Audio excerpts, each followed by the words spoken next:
Are you a pick-me? I'm a pick-me. I definitely was a pick-me.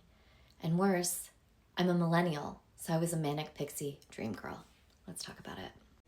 Now, the defining characteristic of a pick-me or of a manic pixie dream girl is that she is prioritizing the experience of the man above her own. And she is curating a version of herself that she believes will best support that man to have the best experience, both of her, but just in general, of his life. Like, just what will give this man the most wonderful experience. This is why I think the Manic Pixie Dream Girls of my adolescence are very insightful, because Manic Pixie Dream Girls in these films, they're always trying to take this ho-hum guy who's just sort of stuck in his ways and show him how magical life is by being so radiant and so spontaneous and so unbelievably awesome that she pulls him out of his limited worldview and takes him to a whole new world. So you can see the inequality in this dynamic. It's not that he is participating in mutually creating an experience together. It's not that she's just able to exist in her awesomeness and he meets her there or is like naturally inspired by that to participate in any way. It's literally that she's involved in a performance of self that is meant to optimize his experience. And so I think the question becomes, why is it that as women we feel the need to do this, and what happens to us internally when we do, and then of course how to move beyond it.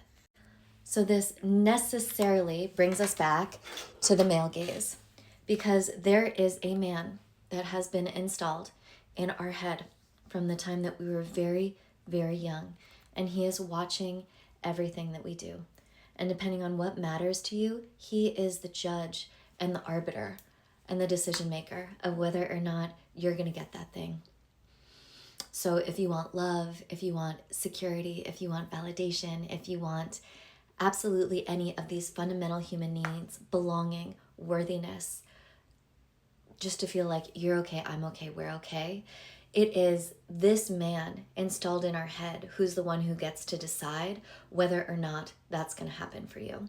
And the way that at least I internalized that you appeal to this man is that you create a performance of yourself for him to review.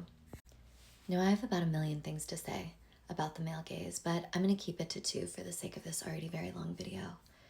And the first is that this is a ego game that sets you up in an internal dynamic of always attempting to earn love, to earn security, to earn worthiness, and you will never get there. Do you see this? Do you see how by internalizing the male gaze, you're putting yourself in a constant loop of trying to get male validation? And here's what's crazy, is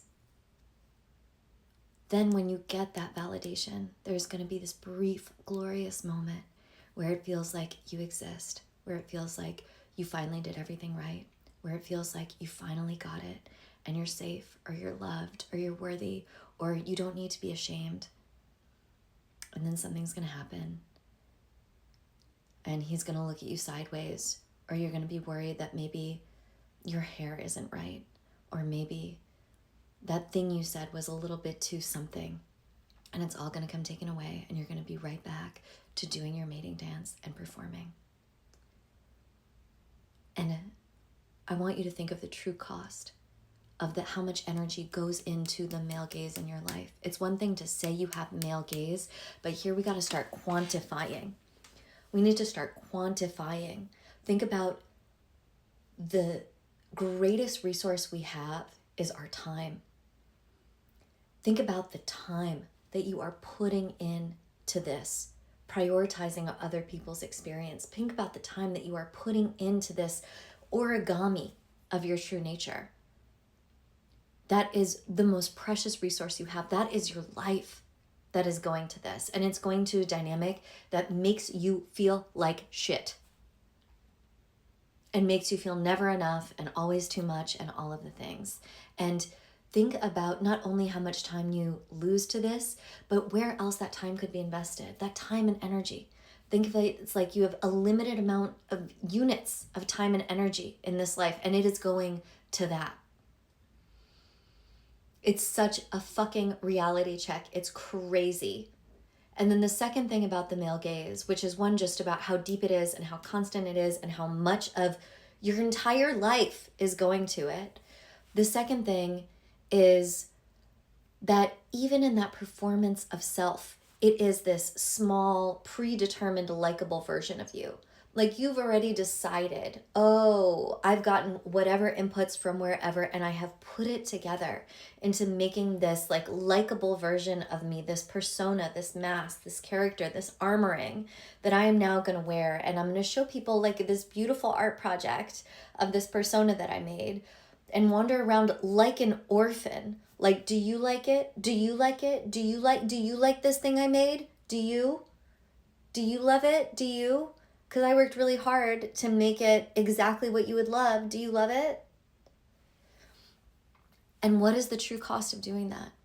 Of living in a persona and of guarding that persona because you feel like everything you want and need in life is on the other side of someone accepting and choosing and wanting that persona.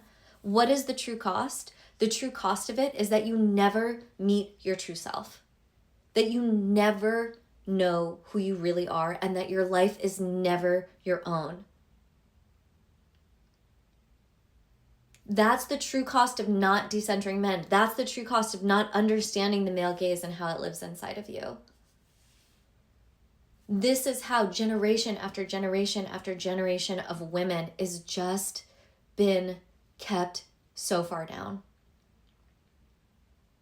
This is why that memory, that cellular soul level memory of sacrifice and of grief and of the rageful scream lives inside all of us, is because when we engage in these sorts of dynamics, we do the most sacrilegious violence to ourselves. We deprive ourselves of the human experience. We make ourselves less than human. We dehumanize ourselves when we do this. We rob ourselves of the human experience of this life. This is stuff I thought I understood when I was a feminist at 13. This is stuff I thought that I was beyond, that I had gotten over. And just every cycle of my life, I come back to it and I realize that it's still there, that the deconditioning still needs to be happened, that there are layers and layers under the board and I keep needing to go back to it because I am not willing to give up that cost. I'm not willing. The saddest reality, the most hellish reality that I could imagine in not meeting my true self. I refuse.